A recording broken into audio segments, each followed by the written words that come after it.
Boa noite a todos. Estejamos nós unidos para o bem, unidos em prece com o Mestre Jesus, com o Pai Tomé, com toda a nossa falange, como se estivéssemos lá em nossa casa, na Rua Progresso 1190, iluminando a cada um de nós e a nossa família. A gente sempre faz uma leitura do livro Pão Nosso, psicografado por Chico Xavier, editado pelo Espírito Emmanuel.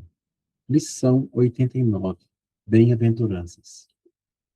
Bem-aventurados sereis quando os homens vos aborrecerem, e quando vos separarem, vos injuriarem e rejeitarem o vosso nome como mal, por causa do Filho do Homem, Jesus. Lucas, capítulo 6, versículo 22. O problema das bem-aventuranças exige sérias reflexões, antes de interpretá-lo por questão líquida nos bastidores do conhecimento.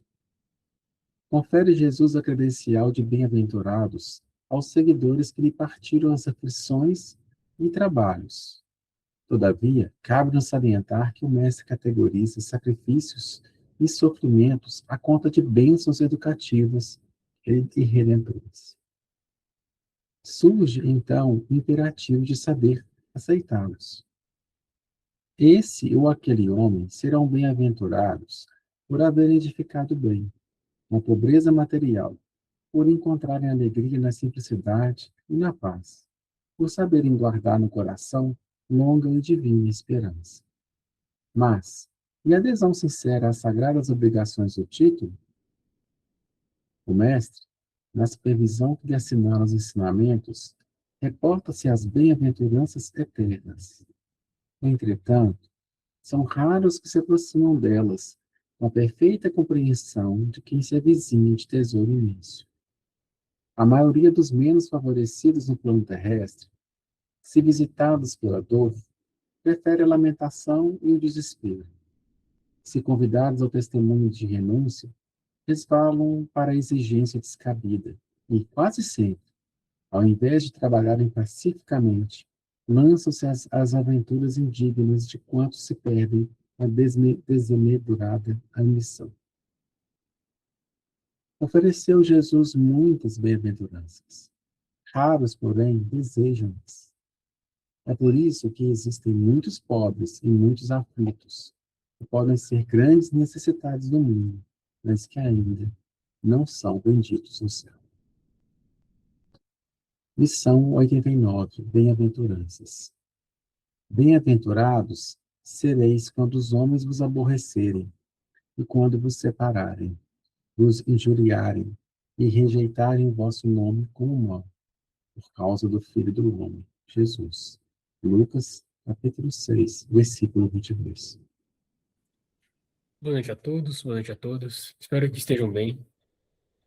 Bom, o texto que Emmanuel traz para nós, ele comenta as bem-aventuranças e, sem sombra de dúvida, todos nós já nos deparamos com esse texto uma vez e ele é muito considerado como um dos mais belos textos sobre uma conduta moral enobrecedora.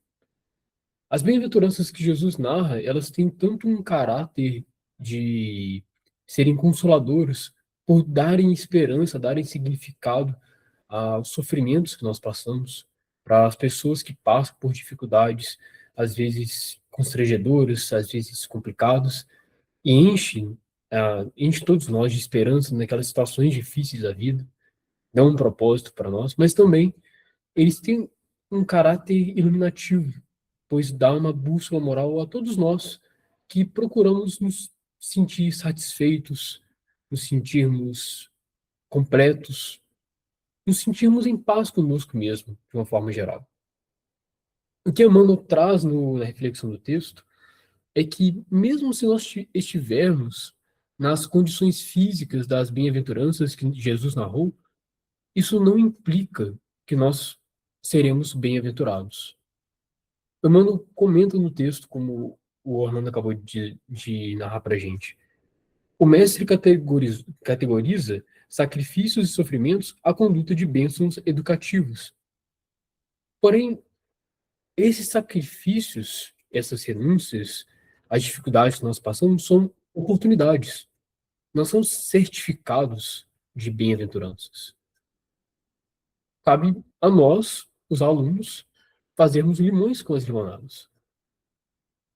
No livro Boa Nova, Humberto de Campos, com certeza com o auxílio de Emmanuel e os outros espíritos que auxiliaram o Chico Xavier na escrita desse livro, comenta a parte das bem-aventuranças onde pega o ponto de vista do apóstolo Mateus.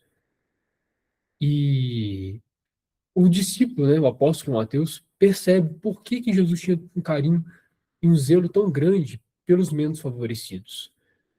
Justamente porque quando o Mateus escuta as bem-aventuranças, ele percebe que são nessas dificuldades, são nas situações difíceis que os nossos espíritos ficam mais aguçados para a voz de Deus.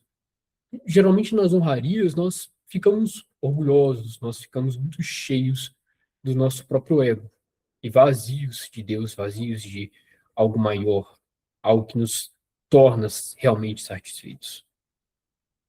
Só que nas dificuldades, nós somos convidados a sermos humildes. E se assimilarmos as lições, isso nos torna pessoas fortes, de um bom caráter e também modestas. O texto, sem dúvida, nos faz lembrar da figura de São Francisco de Assis, o jovem italiano que decidiu abandonar tudo para ter tudo. O que Francisco nos mostra é que o seu movimento foi tanto físico quanto espiritual, ao abnegar as comodidades, ao largar as heranças e a boa situação financeira que seu pai podia lhe prover. Porque Francisco não se tornou santo por não ter nada. Ele se tornou sábio por perceber que não precisava de nada para ser feliz.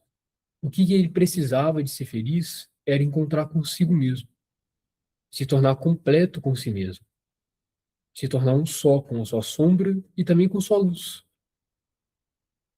No final, o que ele realmente queria, e através da simplicidade que ele mesmo escolheu como uma oportunidade, até porque naquela época o materialismo era uma doença muito forte. Não à toa que foi uma época categorizada e por hoje como idade das trevas, né? Então, para doenças fortes, remédios fortes. E para Francisco, a escolha que ele tomou que fazia sentido. Mas o que mais importa era o que ia no coração.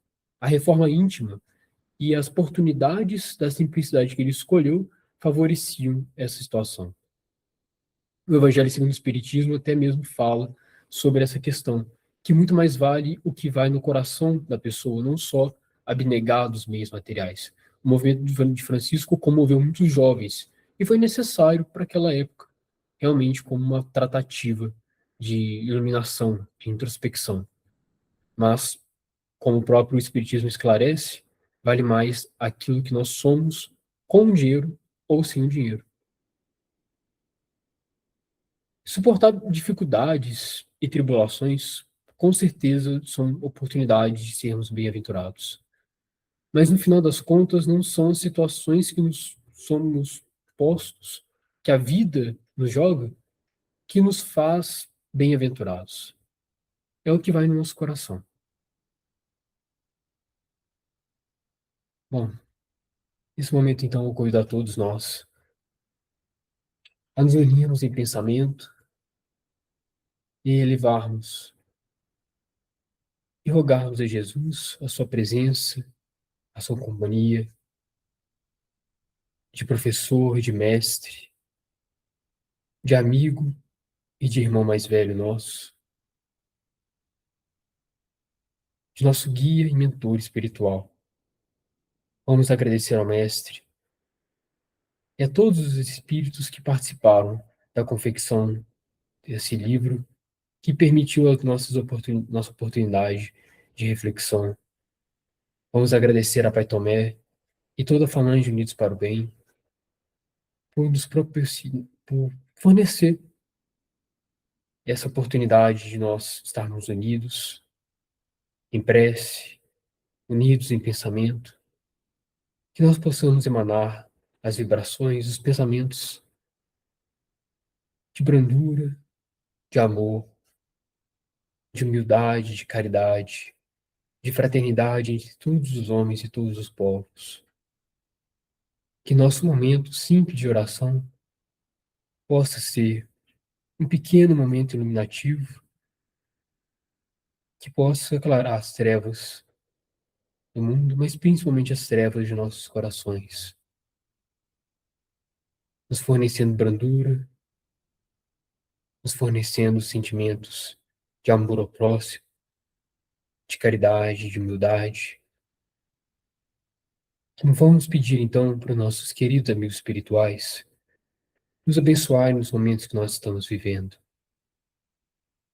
Que nós possamos nos conectar com os nossos guias espirituais e pedir a eles que nós tenhamos melhores compreensões da situação que nós estamos, que nós possamos entender melhor as oportunidades do nosso dia a dia e rogar pela sabedoria de nossos amigos bem esclarecidos, para que nós possamos aproveitar cada dia, cada momento, para que podemos nos tornar pessoas melhores, para que nós possamos assimilar as lições que Deus concede em nossas vidas nesses momentos. Vamos pedir por todos aqueles que se encontram doentes, por todos aqueles que têm fome, seja fome na carne ou no espírito, por todos aqueles que precisam de um amigo, que precisam de um abraço, de um afeto, por todos encarnados e desencarnados que procuram pela luz e pela paz. Que o Mestre Jesus, através dessa falange de luz, coordenada por Pai Tomé, possa abraçar a todos e possa amparar e socorrer todos os necessitados. E que o Mestre também ilumine a todos nós, seres humanos, para que nós possamos fazer o movimento necessário para nos unirmos em uma verdadeira e única família, de amor, de paz e de união. Pai nosso que estais nos céus, santificado seja o vosso nome. Venha a nós o vosso reino e que seja feita a vossa vontade, assim na terra como nos céus. O pão nosso de cada dia dai-nos hoje. Perdoai-nos as nossas ofensas, assim como nós perdoamos aqueles que nos têm nos ofendido. E não nos deixemos cairmos em tentações, mas livrai-nos do mal. Amém.